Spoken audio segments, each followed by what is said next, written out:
Hello and welcome to Guzzling Garage. My name's Eddie, and in this video we're going to be covering the infamous Jaguar F-Type Y-pipe on the cooling system. We're also going to look at doing a couple of other while you're there type of upgrades and replacements, things that can fail fairly often and are normally quite a big job to do. Better to hit it all at once and then have some worry and trouble-free motoring, in my opinion. So there's a coolant crossover at the back of the engine, there's the coolant Y-pipe, there's two parts to that, one at the top and one at the sort of bottom end in the V of the engine. And to remove those, supercharger removal is necessary. The supercharger's got a sprung-loaded coupling in the nose of it, and those are known to fail and cause a rattle, which mine is actually suffering from. So I'm going to replace my Y-pipes, replace my coolant crossover at the back, which is a similar construction, and replace that supercharger coupling. And then while I'm there, it'd be cheeky of me not to do a couple of performance upgrades. So people change the supercharger pulleys, which effectively makes the supercharger spin faster, develops more power. With more boost from the supercharger comes more heat. So I think I might fit an uprated charge cooler as well. It's a radiator in part of the front radiator pack of the car, which cools the intake air. Of course, it's sensible to do these things while you're there, but you've got to draw a line somewhere. You can go on and on and on, upgrading power and replacing components that are the next weakest link and so on. Ultimately, it's just a road car, so we'll see just how far we get and we'll see exactly where we go to. But my aim is to increase the reliability with a view to doing a European road trip in a year or two's time. Anyway, all that aside, let's get to it and let's get down into it. First thing we need to do is to disconnect the battery of the car. Now I've covered this in a separate video, so I'll let you look for that, or I might put a link in here, but I don't really know how to do that yet. Now normally I would say that that's just not necessary, it's just the manufacturer covering their own backside in case anything ever goes wrong in that sort of liability sense. But actually the Jaguar, being a fairly modern car and having direct injection and electric fuel pumps and things, when you open the door of the car, the fuel pump's prime, and being direct injection, it's much higher pressure than most sort of 90s-ish fuel injected cars. To that end, we do need to remove some fuel pipes to remove the supercharger. So the battery must be disconnected, because if we have to open the car door for whatever reason, we are likely to spray high pressure fuel all over the engine bay, which is just bad news, isn't it? So, disconnect the battery first. Take this engine cover off. It's just mounted on 4 little rubber bungs. 1, 2, 3 and 4. And then they fit correspondingly to these 4 little protrusions here. Then we need to start taking the top of this charge cooler off, which is a fairly big job. There's 22 bolts that hold this on. There's 4 standard 10mm here. And there's also around the edges 18 T27 Torx bits all the way around. So let's make a start, I suppose. But in fact, just before we do, I'll quickly show you the plastic coolant pipe. So this is what's commonly referred to as the Y-pipe, because it's shaped like a Y. And you can see this is the original old version, because this is a 2014 car. So either side, it's got these plastic welded seams, and the pipe is actually made in 2 pieces. And these seams are what can fail. The plastic welding goes. And then down this end, underneath, it's connected in the V of the supercharger to another pipe which is similar in design. Now that's not accessible without removing the supercharger really, and you can't have a new pipe and an old pipe together. So if you've got an old one at the top here, you've definitely got the old one down here as well. These are available in a revised version, or a couple of revised versions. Jaguar themselves have done a smooth, rounded plastic version, and then they've also later on done a cast aluminium version. I think that was from sort of 2022, maybe 23 onwards. And and you can order those. I'll put the part number either in the video now or on the description or in the intro or something. But yeah, there's a lot of parts to change here.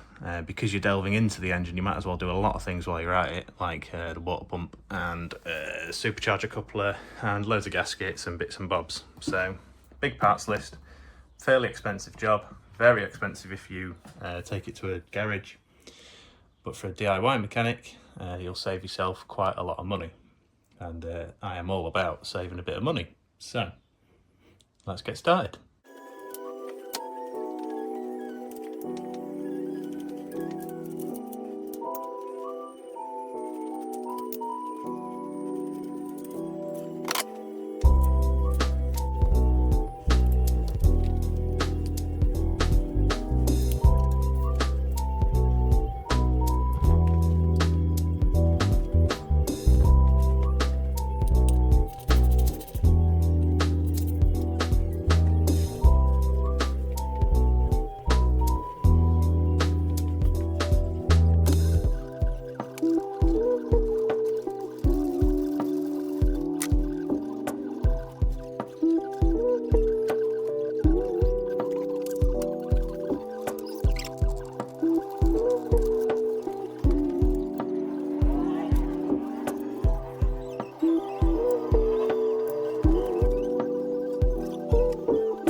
Okay, so you can see we've got the charge cooler out of the way now. This gasket, I'm led to believe, is reusable, so I'm going to try and keep it in good condition, keep it safe somewhere. But I will look at how much they are, because I don't fancy having a boost leak for the sake of reusing one gasket. A couple of other points then is, I misspoke a little earlier, I think there's 19 of this kind of bolt around the outskirts of the charge cooler holding it in. And they actually use a slightly larger torque size. They are T40. At the very front, you might have seen there's two particularly long bolts, and they go sort of here at the oil filter and over that side as well as one there. Now, they do seize in, these ones, they're quite well known for it, and you'll notice I'm missing a little bit of that one. So the far side bolt actually snapped on me, so I've got that headache to look forward to a bit later as well. And then there was 4 T27s, I think they were, that held in the stainless line that snakes around the front here, this one. That's the high pressure fuel line, and then there was a couple more slightly longer T27s, these two, and they were holding in the Symposer at the front end here. So the Symposer assembly can just be sort of flexed out of the way. Yeah, that's all I've got to say about that. Next thing to do for me is to put some rags in the intakes now, because the intakes are exposed, so if I drop anything down there, that's a proper world of hurt. So we're going to put some rags in there, and we will try and remember to take them out at the end as well. So yeah, look after that gasket. A couple of different sizes of nut and bolt going on, special locations and that, just be aware of them. And don't drop anything in the intake. So we've ragged that part of the intake then. I've got 3 nice worn out socks, and I was in the kitchen earlier and I found these tea towels, and I thought they will be bloody excellent as garage rags. So yeah, don't worry about that.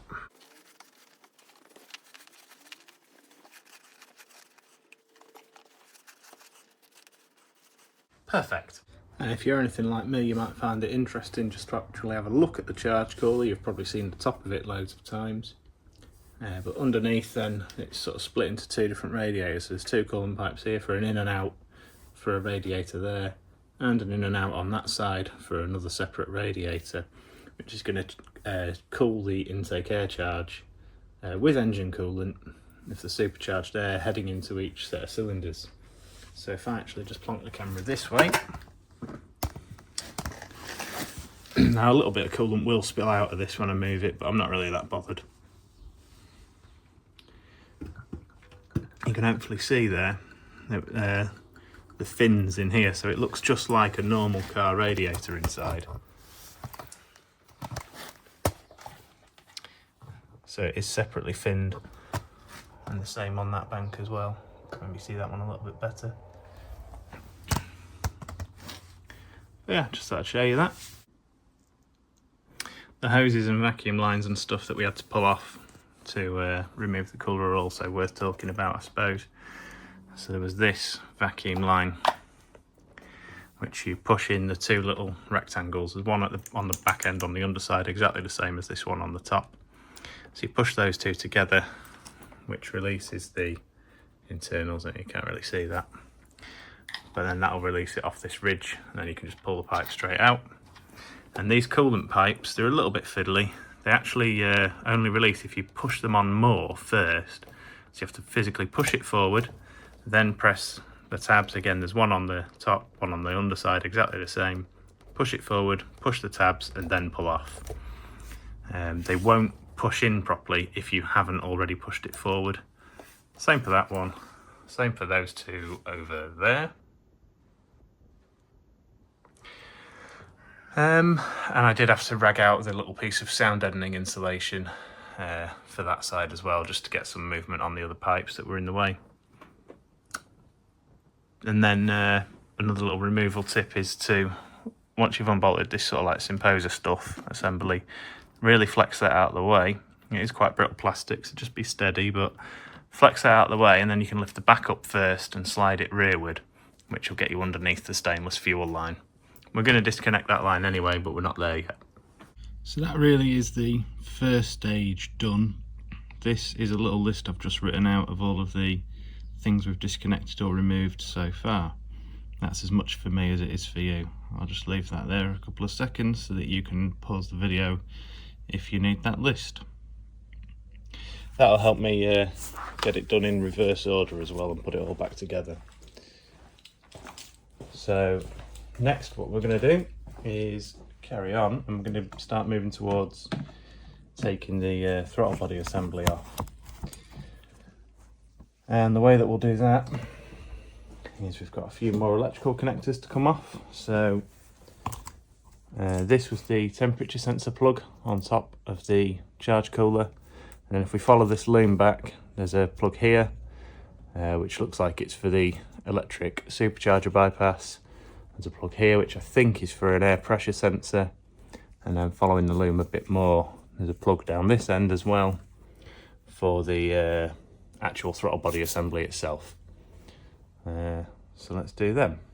If you haven't done any electrical plugs like this on a car before, there is a knack to sort of removing most of them. Like with this one, this grey tab just pushes down, which releases a little lock-in mechanism in the end of it. That little tiny grey button there. A lot of the time, if you push them on first, then push the tab and pull them, they release a bit easier. These are all slightly different styles, but we'll give those a go.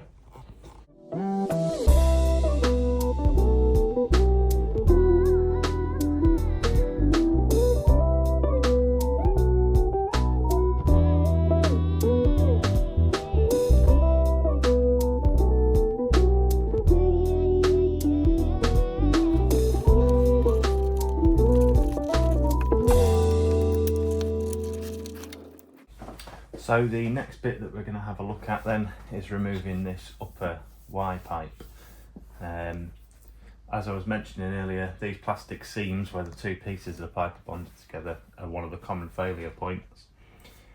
And this Y pipe at the back of it here in this direction joins onto another coolant pipe, and that one's referred to as the lower Y pipe. So there's two big radiator hoses, there's one and two torque screws holding it down, and there's also this very fragile little connector at the front. So we've got that to have a look at. What I will say is that coolant is likely to leak out. Obviously it's full of coolant. Obviously you can just drain the coolant beforehand, and that saves a bit of mess, but it's quite a big system, and because I'm just doing sort of the top of the engine, there's no point in draining the whole thing in my opinion. As for mess, I'll just power wash the engine bay when I'm done. I'm not really that bothered. It'll dry out and it'll rinse off. And I can just chuck a drip tray underneath to catch everything as I remove stuff. So that's it really. If you want to drain the full coolant system, fine. If like me you're lazy, you can't be bothered, then just don't. Whatever, man. There's also a small vac line here. We've taken this one off already earlier on to get the charge cooler off. There's a tab to press in at the back of the vac line. Just pull it up and it should come off. So that connector, if you can see that, it's just got this piece here that you push in to remove that and release its grip. And that's on the throttle body. These screws, these are a T30.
So what I couldn't see and what I've broken there is this piece, which sort of sat on the back of the coolant pipe, and then that had a locating peg corresponding on the lower piece. So all I had to do was lever that up and it would have released. Instead we've broken it. But we're replacing this anyway, so it doesn't matter, because that's what we're here for. Okay, so with the coolant pipe off, the next thing to go for is this little rubber mounting bush and these two clips for the air intake. This is a 10mm nut, 7mm for these. These shouldn't have to be fully unwound, should be able to just get away with loosening them enough to pull the air pipes off.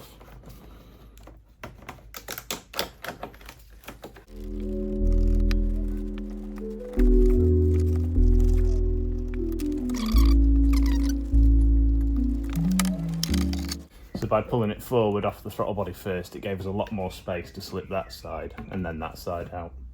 Something worth mentioning at this stage just quickly then is the deterioration and the damage on the bottom of the air intake Y pipe. That's not happened as I've removed it, that is just perished and cracked and it started crumbling apart, and I've actually just, as I've removed it, it's put a couple of chunks of rubber and plastic into there as well, into the main air intake, which is not what you want. So be aware of that, keep that clean and tidy. Moving on, I think the next part of the job is going to be to remove 1, 2, 3 and 4 torque screws for the actual throttle body itself. While we're here, we can have a quick look, I'll show you. Down at the belt system, so you can see there's two separate belts here, one at the front and one at the back. This front one is the Supercharger snout itself, look. So we're going to detension this belt. The tensioners look the same, and they're both branded Moco parts, so Ford Motor Company, which is just brilliant. I'll show you on this tensioner because it's easier to see rather than this one. But we've got the securing nut that holds the tensioner on. Then there's a hollow casting, and then right at the bottom, if you can just see that small indentation, that's a 3/8 square drive. So the idea is that you put a long ratchet or breaker bar onto that and you can push and pull to remove the tension on the belt. So it's going to be difficult to access that one, but it should be possible still. But then we can take the tension off and we'll be able to get the belt off for removing the supercharger.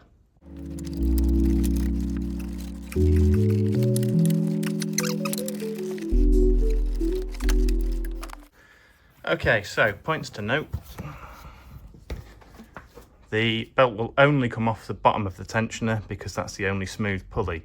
It doesn't release enough tension to get the ridges over the top pulley, so you have to take the belt off pretty much everything by sliding it off that bottom pulley. Throttle body is T30.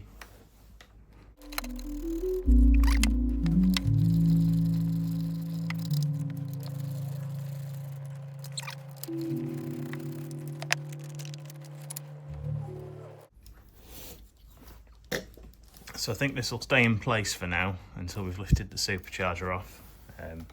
That's like a non-removable kind of hose clamp onto that bit. You can remove it here. And then there's another non-removable hose clamp, but where the tail end goes, it disappears right down into the V of the engine, so I'm not sure. So we'll just leave that in place and then we should be able to lift the supercharger and intake assembly off around it. But there's more to do yet, it's not ready. So we've removed the throttle body and the air intake stuff. Next we've got to deal with this sort of like Symposer type stuff and a couple of connections on the back of these, like, I don't know what to call them, intake troughs I guess. So there's 3 bolts on top of this Symposer pack that I can see. There's one hidden under here, one here, and one with a 10mm, little 8mm or whatever head there. So there's them 3, and then I'm led to believe there's 3 bolts in the side of it that are really difficult to access. And there's also some sort of breather or resonance pipe attached at the back here into the side of the trough with 2 screws. And on the far side, there's one of the vacuum pipes with a similar connector to like this one and there's an electrical connector as well for some sort of sensor or whatever. So I'll just put you to one side and leave it rolling while I fiddle about with all this. It's particularly tricky and a bit of a nightmare, so we'll just fast forward through it, and if I learn anything at the end that'll be useful, I'll let you know.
Okay, so I give up. I've been trying for bloody ages to fiddle about with all this Symposer gubbins. But to get to the bolts that... I've got 2 out of the 3 bolts that hold it on at the back off and out of the way. But to get to the 3rd one, which is somewhere down the back under this bracket, I'm going to have to take the rear crossover coolant pipe off, I think, to be able to even see it or reach it. I've looked at a couple of guides and workshop manuals and stuff prior to doing the job, but nearly everything I saw was for the V6 model, and yeah, most of it's the same, V6 to V8, most of it, but it is tighter at the back here on the V8 models. So the procedure for removing the Symposer gubbins could well be different. I think it is, because there's just no way that I can get down to the bottom of this bracket here. There's too much stuff in the way. Now the rear coolant crossover pipe is also another weak point on the cooling system, which I'm going to be replacing, so it's no great shake. I was going to remove it anyway, but it'd be easier without the sort of head and intake manifold stuff in the way. But never mind, such is life. So you've seen me fiddling about with the Symposer. I've got one more bolt to take out, but I'm going to sort of switch over and try and have a look at removing this crossover manifold instead.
Now, I can't remember if I've mentioned this at the start of the video when I started filming, but I'm actually doing this on hard mode. And what I mean by that is that the car is currently jacked up and it's off the floor by, I don't know, probably a good foot or so at least. And that's because I was halfway through doing some exhaust work, but I didn't quite get around to finishing it for one reason or another. I'll go into that in another video. But what that does mean is that reaching up and over the engine bay is that much harder. So I haven't been able to really see the Symposer components well enough or be able to get to them. However, it does mean that I have to get into a slightly undignified position, as you'll see. I've got a bucket to stand on. I've got a piece of foam to protect my knees and give me something to work off. And I've got my helper doggo. But I'll sit you here for a minute and you'll get a sense of what I mean.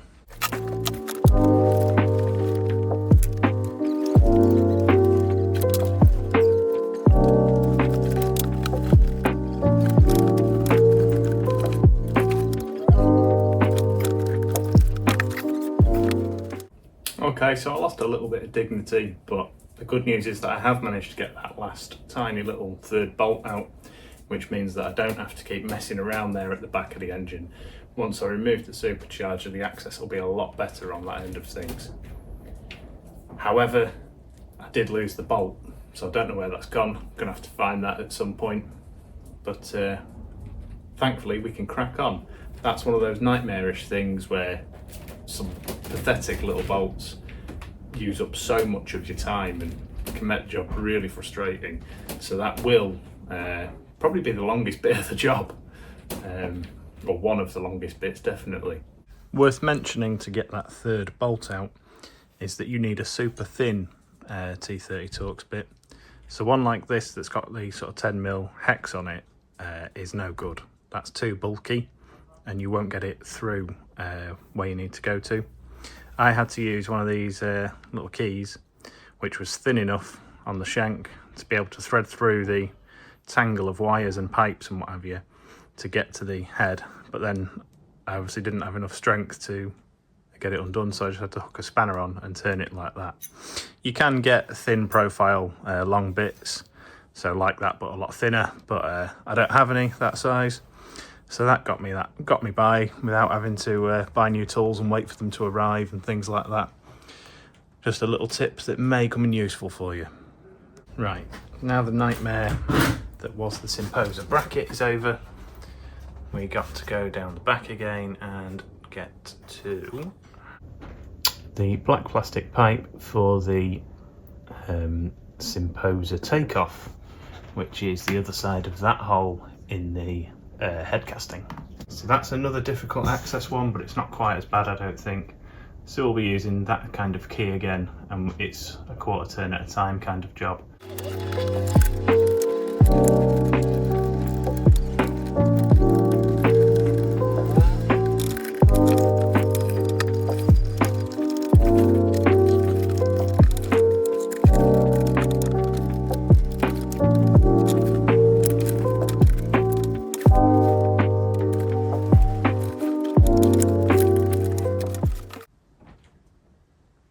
Right, so I've changed my mind again, and the coolant crossover at the back is going to come out again. I've taken 2 bolts out of this side, like that. 2 more bolts on that side, and I think a coolant hose to unclip. Yeah, I'm just really struggling with the access here, so I've took the 3 bolts out of the Symposer, and I was going to do the 2 bolts for the Symposer takeoff down here, but I still just can't get to them. And it's because of this big black plastic coolant crossover. So I'm going to try and set that out, and then hopefully we can carry on. This back bit of the engine, where it's all really tight and the access is poor, is getting boring. But whatever, it's got to be done, hasn't it? So let's crack on.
Okay, so that was a fight as well. Not too bad, but still fiddly getting that rear coolant crossover out of the way. And it is quite a bulky piece, and it has freed up a lot of space. How useful that space is going to be, I'll find out very shortly, but I'll just walk you through the removal of this, because getting the camera in to actually show you is very difficult. The lighting and the access is all just terrible. So 2 bolts here, 2 bolts here, a coolant pipe which is held on by one of the little spring clips on there, a coolant pipe which is held in by 2 of the little push tab things on that end, so, and a electrical plug here on the bottom. So 2 bolts, pipe, plug. And then it comes out relatively easy. The pipe that runs along the top is also clipped into these 2 grooves. You can see the construction of this one is in 2 halves again. There's a seam that runs all the way along this top piece. And this is also a sort of fairly common weak point or failure point on the cooling system for that reason. So mine looks okay, it looks intact. People have had these break and fail on them. There's maybe a tiny bit of crusting on the seam here, tiny bit. And there was another spot where I saw some, but I've lost it now. Around this body piece as well, tiny bit of crusting around there too. So it's possible I had a slight leak or weep from there, because I was losing some coolant, like I'm talking like maybe 100 millilitres over 2 months, 3 months, something like that. So I wasn't really concerned about it, but I have definitely had a slow weep or leak somewhere.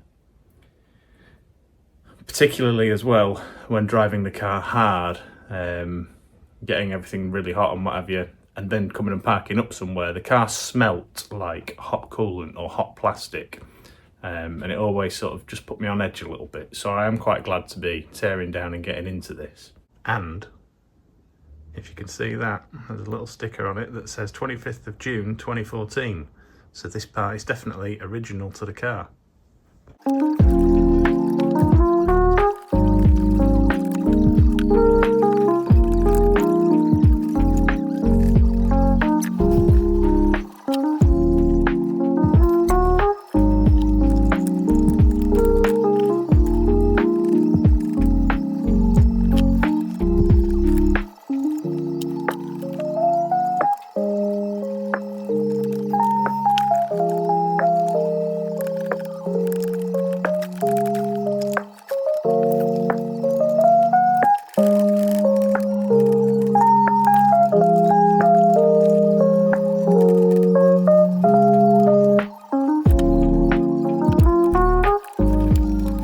Okay, so that was pretty successful. So we found the rear Symposer bolt that I dropped, which is nice. And then I've just taken 2 out there of the Symposer tube. So that drilling in the inlet manifold, or whatever you want to call it, corresponds to a black plastic tube and flange, like a 2-bolt flange on the rear. It's very, very difficult to show you, but you go underneath and around that wiring loom and you can get those 2 out. And then that is the Symposer and the gubbins off this side of the head done.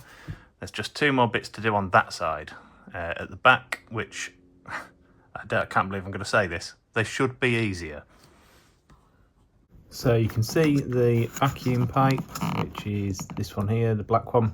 It's got one of them standard little clips that we've seen before. And then, hopefully, if I can get you a view on it, where are we looking? That plug there is going into a sensor, which is attached to the head. So just them 2 bits to take off on this side.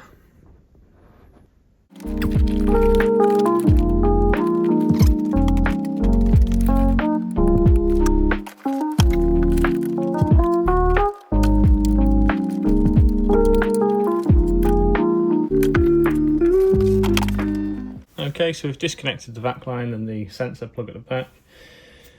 Then you remember this stainless steel fuel line, which sort of snakes over the top. Let's get you a better look. This one. This sort of bridges between the 2 fuel rails. I think it sort of balances out the supply from each high pressure fuel injection pump or something. So there's two unions on it. One is just down here at the bottom of the shot there, and the other one is mirrored on the other side. I think they're a 17mm. So we need to undo these now. This is the part where it's important that you have disconnected the battery, and ideally that you've waited a little while before disconnecting these to minimise the escape of pressure. Obviously this work has taken us quite a long time to do, so there shouldn't be too much high pressure fuel here, but there is potential for it to spray, so just go steady as you loosen it. Yeah, I just got the tiniest trickle of pressurised fuel there. And do the other side. So this is the other side, snakes down here and comes to this union, which is loads easier to access.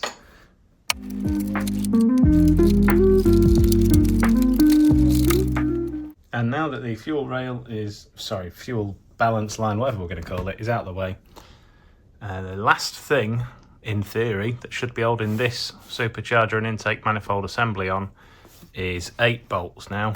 1, 2, 3, and 4, and mirrored on the other side.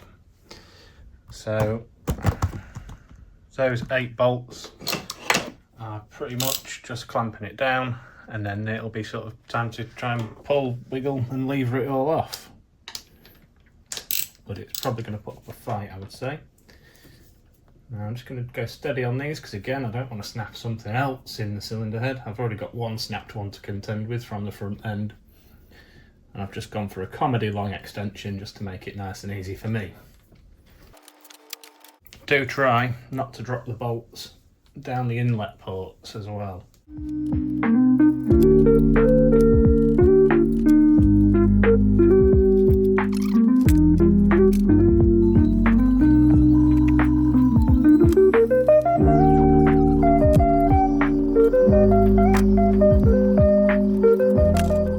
Okay, so the 8 intake bolts are out.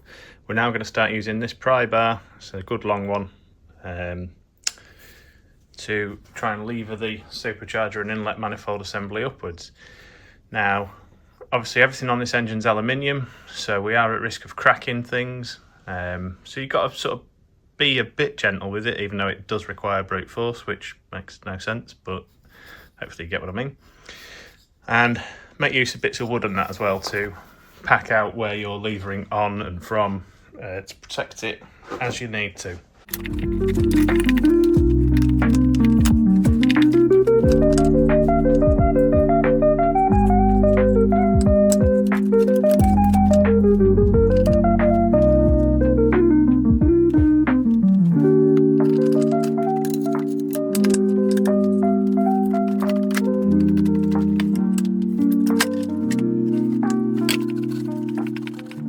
So that looks like we've gained a reasonable amount of movement there. Now, where I was levering it from is maybe not the best place. I didn't put too much force into it because that is just the flange of the throttle body, and it's really quite thin, and you've got the 4 holes drilled in it where it's mounted from. So I wouldn't have wanted to go much more on that. So just go steady with it. If not, you're going to have to start looking around at other places on the head and things, and maybe down the back, I don't know, but that seemed about as likely as you could get, bearing in mind that the rocker covers are plastic as well. So, right, now let's try and fight with this.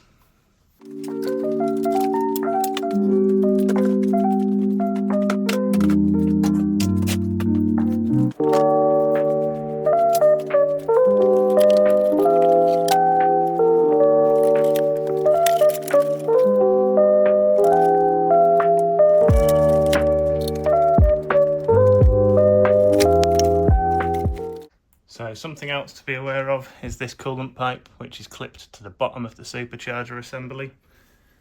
And I've also got a lot of rust, rubbish and detritus sort of sitting around here and sort of attached to the bottom of it and things. So I've got to be quite careful here not to get any dust, rubbish and crap down into the ports where it's going to go into the engine intake. I have obviously got a vacuum, which I'll probably run through the ports just as a matter of course, but just go steady, try not to knock too much excess crap in there if you can help it.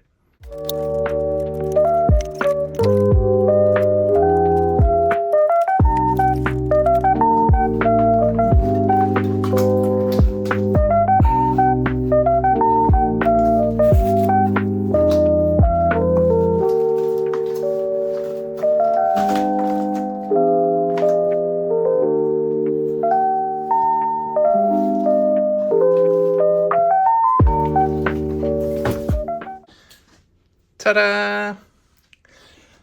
So the beam of wood that I had across here was very handy for helping keep it all supported. God, there's some really disgusting stuff going on under here. Look at the state of these rocker cover bolts. All that pile of rust, which is just dying to get into the intake ports directly here, look.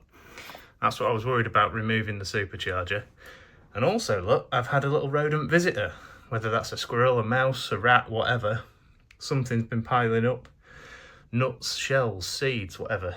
I thought there was something going on because there was a small cluster of them on top of the supercharger, and also I've got some teeth marks in this insulation here.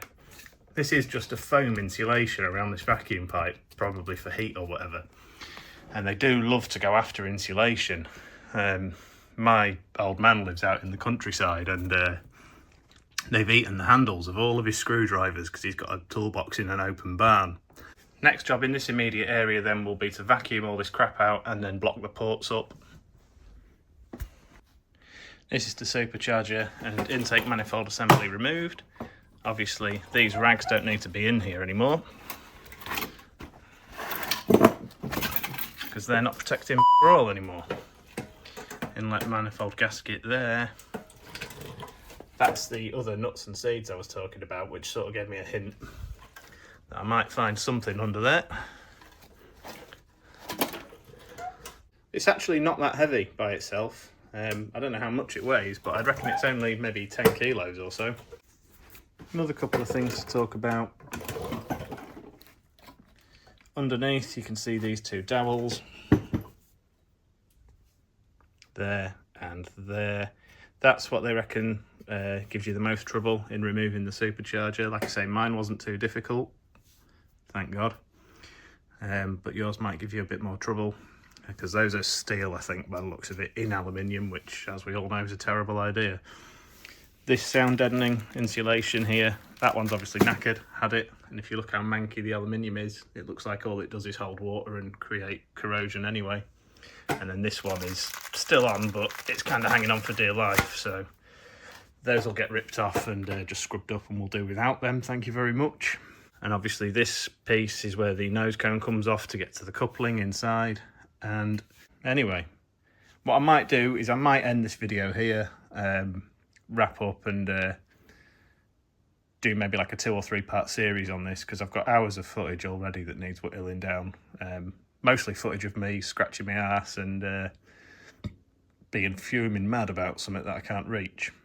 Right, we'll wrap it up there then, and we'll try and get in underneath the hour mark. If you've made it this far, well done, thanks very much. Hope you found it useful. Please subscribe, it's the only way the channel will ever make me any money. In the next video, we'll be looking at how to remove a snapped stud or bolt. Seeing as I snapped one, it's a perfect opportunity to discuss them sort of techniques. Then we've also got a supercharger rebuild to look forward to, or overhaul I should say. And we've also got the reassembly and the continuation of these upgrades and replacements and all that sort of good stuff. Thanks for watching, stay tuned, and another video will be out soon. Thanks.